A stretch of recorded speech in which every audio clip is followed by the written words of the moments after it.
All right, in this video, we'll just do kind of an overview lecture to introduction to differential equations. So what is a differential equation? Sometimes people see people abbreviate this as just a DE or even call a differential equation a DE. And as the name suggests, it is an equation. So that means it'll have an equals sign in it. It's also differential, which means it should have derivatives in it. So an equation that has derivatives is a differential equation. Here's an example of a differential equation. This model for the spread of epidemics assumes the number of people infected changes at a rate proportional to the product of the number of people already infected and the number of people who are susceptible but not yet infected. So S is the total population of susceptible people, and I is the number of infected people at a certain time t, and then S minus I is the number of people who are susceptible but not yet infected. And then I prime is the rate of change of the number of infected people. So you can use this to model how the epidemic spreads. But notice it's got an equal sign and a derivative. Therefore, it's a differential equation. All right, one more example. This is actually an example of Newton's second law of motion. F equals ma, or the sum of the forces acting on a system is equal to its mass times its acceleration. And if you think of the position of an object as a function of time being y of t, then its second derivative with respect to time would be its acceleration. And so my double prime on the right side there is ma from Newton's law. And then we have the forces on the left side. And so you have a force that depends only on the position y, such as gravity. So P of y could be a gravitational force. And then a force that's like a resistive force. It might depend on the position and the velocity, such as Q. And then that's multiplied by the velocity itself. So the force is acting on the object on the left, and then the mass times the acceleration on the right. Again, this is an equation. It's got an equal sign and has derivatives, and so it is a differential equation. So when we do group differential equations into whether they are ordinary differential equations, or ODEs, or partial differential equations, or PDEs. And so in this class, we're mostly focused on ODEs, but we want to distinguish between the two. And the difference is that the derivatives in an ordinary differential equation are ordinary derivatives, so or total derivatives. So here y is a function of x, and so that y prime is the total derivative of y with respect to x. In the second example, we're using the Leibniz notation for derivatives, but still a total derivative of y with respect to t. And you can contrast that with a partial differential equation. Here's a PDE, the Laplace equation. And you can see the derivative operator symbol is different. It's sort of that curly d, indicating that those are partial derivatives. So you just want to identify whether you have partial derivatives in your equation or ordinary total derivatives to distinguish. And there's one more, I believe that's the heat equation there.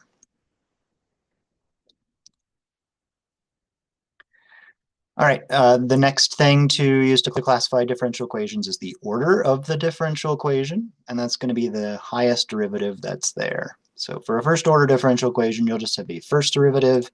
For a second order differential equation, you'll have a second derivative. And for a third order, you'll have a third derivative. And of course, you can have those lower level derivatives, but the highest order derivative is the order of the equation. Now, we've already seen the use of both the Leibniz and the prime notation for these ordinary derivatives. And in the class and in most books, you'll see both. So you want to be familiar with both because we're switching back and forth between them. So the fractional dy over dx type notation is the Leibniz notation. And you can see that in this first two examples here. But we also want to be familiar with the prime notation, where we just use sort of an apostrophe type symbol on the dependent variable. So there's some derivatives with the prime notation. So these are all ordinary differential equations. All right, here is a quick little concept check problem for you. What is the order of this differential equation? You can pause the video if you need some time to think about it, and then I'll reveal the answer. So the correct answer is that this is a third order differential equation because we have a third derivative here, and we do not have any derivatives higher than third. So the correct answer is C, third order. How about this one? All right, so this one is actually a first order differential equation. And remember that with the prime notation, first derivative is just one of those, oops,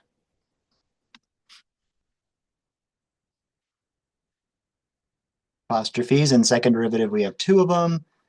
And then third derivative, three of them. After that, we can use a number rather than keep writing those symbols. But the fourth derivative, we'd put that number in parentheses. And then a fifth derivative continues that pattern. So 4 and higher does have that number there, but to make sure it's not conflated with an exponent, we put it in parentheses. So that is actually just y with an exponent of 4, and that's not a derivative, so it's not fourth order. So the correct answer is A, first order differential equation there.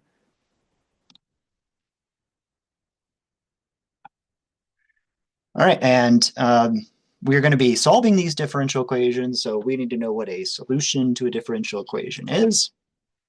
A solution will be a function or sometimes just a two-variable equation. And this equation will satisfy the differential equation, meaning when we substitute it in, it will provide us with a true statement.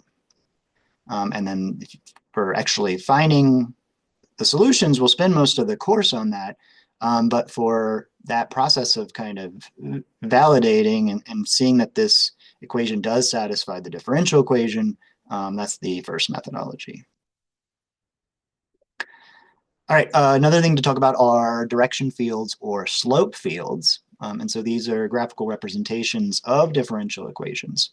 And so take a 2 or 3 dimensional graph, usually just 2-dimensional graph for now, and you'll put a bunch of little arrows on there.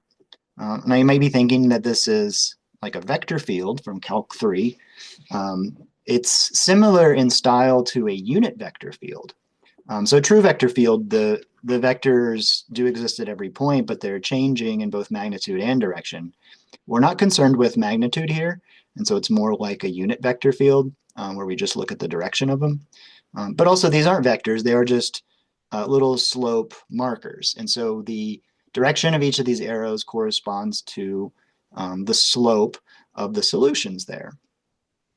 And so a differential equation really has like a whole general solution, has a whole family of solutions represented by all these blue curves here. And we pick a specific solution based on initial condition. So when you're just looking at a differential equation, it has like a whole bunch of solutions. And you can look at the pattern and behavior of all those together to get a feel for the differential equation. So where do these arrows come from, right? Well, let's take a closer look at this same graph and then identify maybe a specific one. All right, and so let's look at that arrow. So for every point, you would have the coordinates, x, y, and for us, that's -3, -1. And then those coordinates get substituted into the differential equation. So this is only for first order differential equations, and it has to be something where you can solve for y prime. Then you replace x and y with those coordinates.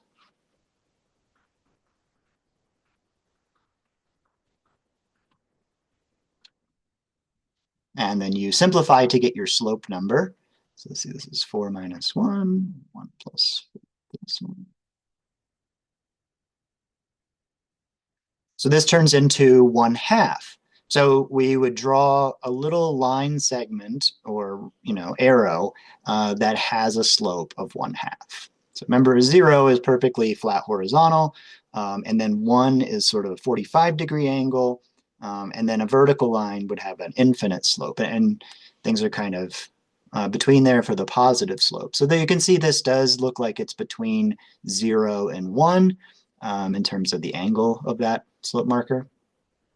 So there may be problems where you're asked to draw these direction fields, and you just need to do that for each of the points. You wouldn't do as many as you see in this computer-generated one. Usually you would just do them for the values that are at the integers. And so just drawing those, you can still get a pretty good idea of the slope field and its behavior. When you're hand drawing it, you would just pick those values. So that's the idea behind the slope fields, and we'll see in the first lab how to computer generate those. And then you'll have some practice problems where you'll get to analyze them as well. All right, so the book talks about integral curves and solution curves. And so the integral curve is just a graph of a solution, but sometimes when we get these solutions, they aren't necessarily functions. They just represent a relation between x and y, or two variables. And so you might get a circle or an ellipse as a solution, and that's just an integral curve. But then you can take a segment of it that is a function, or sometimes you just get the full solution is a function. In that case, we call it a solution curve. So these are both graphs of the solutions. It's just the solution curves are functions, and the integral curves are not necessarily functions.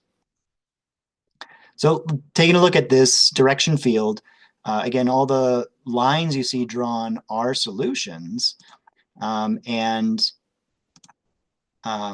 You could pick one of these in the middle, and you know that this is not a function because it fails the vertical line test, right? And so that would be an example of an integral curve, since it's not a function. On the other hand, you could take a look at one of these up here, right? And that curve does appear to be a function, passing the vertical line test, and therefore it would be a solution curve. But it would also technically be an integral curve. So the solution curves have to be functions. The integral curves don't. So every solution curve is an integral curve, but there's sort of a subset of them.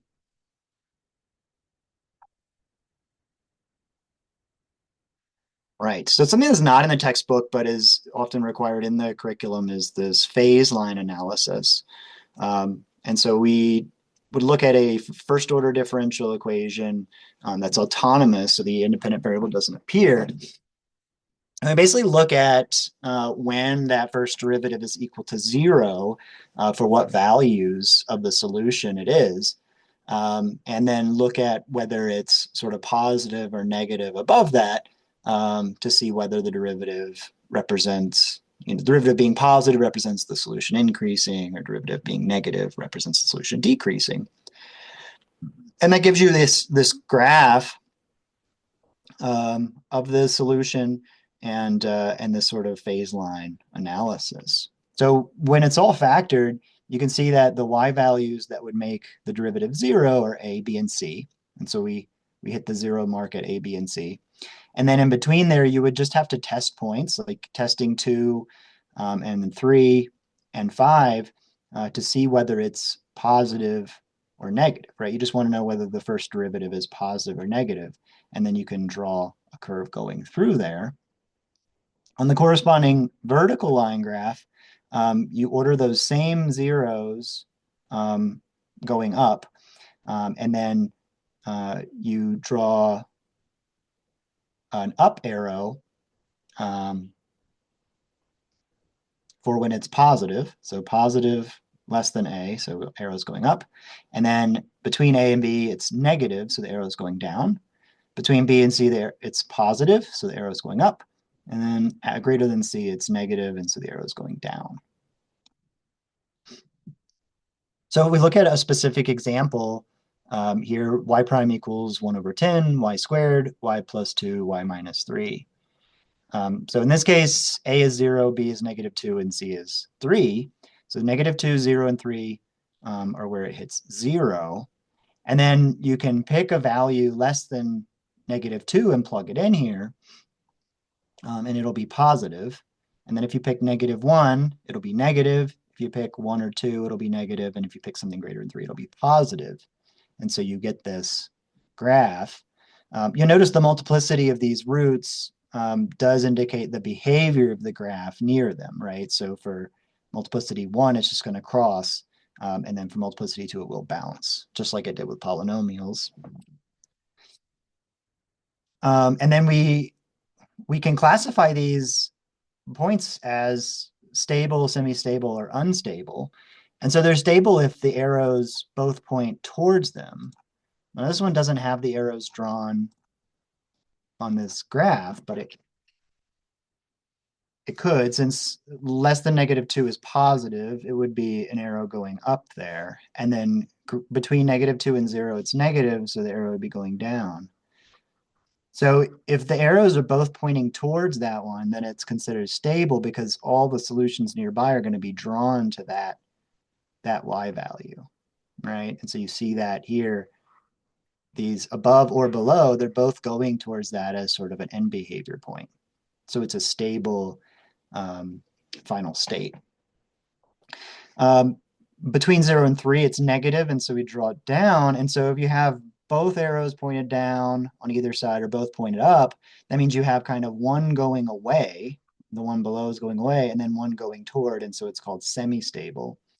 And then greater than 3, it would be up, and if both arrows are pointed away from it, it's considered unstable because things are kind of pushing away from that and nothing's going to settle there.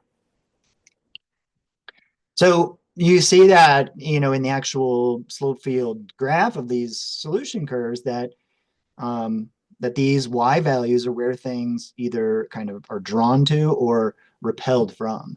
And so the phase line analysis can determine those things. And then it doesn't seem to really matter what the t or input of the independent variable is in this case because it isn't explicitly showing in the differential equation. So again, we're just looking at these for the so-called autonomous differential equations where that independent variable doesn't appear. All right, so we mentioned this before a little bit, that a differential equation has a whole family of solutions, right? You think of that graph with all these different lines, right? These are all solutions to a single differential equation. And so the way you get a specific one of those is by having some initial condition or initial value. So when you take a differential equation and you pair it with an initial value, we get what's called an initial value problem, or IVP. And the initial value is sometimes just called the initial condition. And then when we have higher order differential equations, the number of initial conditions needs to match up with either the order of the differential equation for one of them or the number of differential equations if we're working with a system. So a second order differential equation needs 2 initial conditions. Now we have here that the initial conditions are both at the same point, one for the solution and one for its derivative. So that is more in line with an initial value. If, for instance, you had your 2 initial conditions were both values of the solution at 2 different points, that would be what we call a boundary value problem. So again, if this is second order, I still need two conditions. But if I have those at sort of the boundaries for the solution, that becomes a boundary value problem. So the book covers this a little bit, but in this intro course, we're focusing mostly on initial value problems. All right, next thing is talk about the interval of validity. So this is the largest open interval that contains the initial condition and for which the solution is defined. So if we have a differential equation and an initial condition, we have an initial value problem. And we don't know how to solve these yet, but we know that the solution is, y as a function of x, or at least some equation relating y and x. And so the solution to this differential equation is shown here, and we'll learn how to solve that kind of thing later.